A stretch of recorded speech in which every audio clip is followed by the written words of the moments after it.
Dinaanan na ng reklamong inciting to sedition at rebellion ng PNP-CIDG. Si Cavite 4th District Representative Kiko Barzaga dahil umano yan sa matagal ng kasaysayan ng kongresista sa pagiging bayolente nito.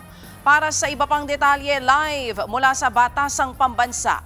Nasa frontline ng balitang yan si Marian Enriquez. Marian, anong reaksyon ng mga kapwa kongresista nitong si Barzaga dito sa inihain na kaso ng PNP-CIDG?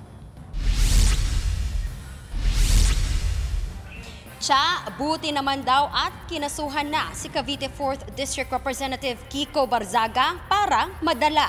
Yan nga yung komento ni National Unity Party President at House Deputy Speaker Ronnie Puno sa inihaingang reklamo laban sa kapwa niya mambabatas. Kahapon ay kinumpirma nga ng PNP Criminal Investigation and Detection Group o CIDG na naghain sila ng reklamong inciting to sedition at rebellion laban kay Barzaga. Kaugnay nga yan ng bayolenteng mga insidente sa Mendiola at Recto noong September 21 rally.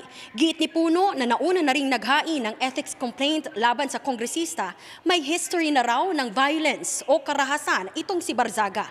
Matatanda ang laman din ng kanyang ethics complaint at ng ilang miyembro ng NUP laban kay Kiko ay ang mapanira umanong posts nito laban sa mga opisyal ng gobyerno. Puro kalaswaan, abusadong pananalita at layon daw ng mga itong pahinain ang tiwala ng publiko sa gobyerno. Pakinggan natin itong pahayag ni Deputy Speaker Ronnie Puno.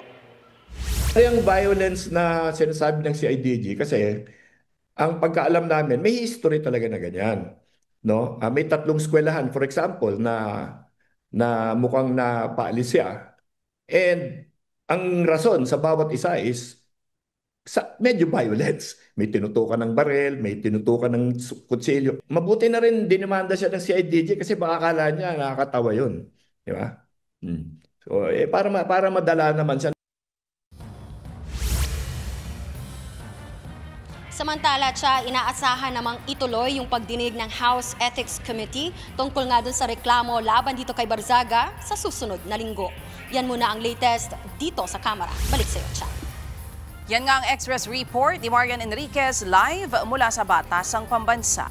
Mga kapatid, Ruth Cabalco, para sa mabilis na pasada ng mga balitang dapat niyong malaman, mag-follow at mag-subscribe sa social media pages ng News 5.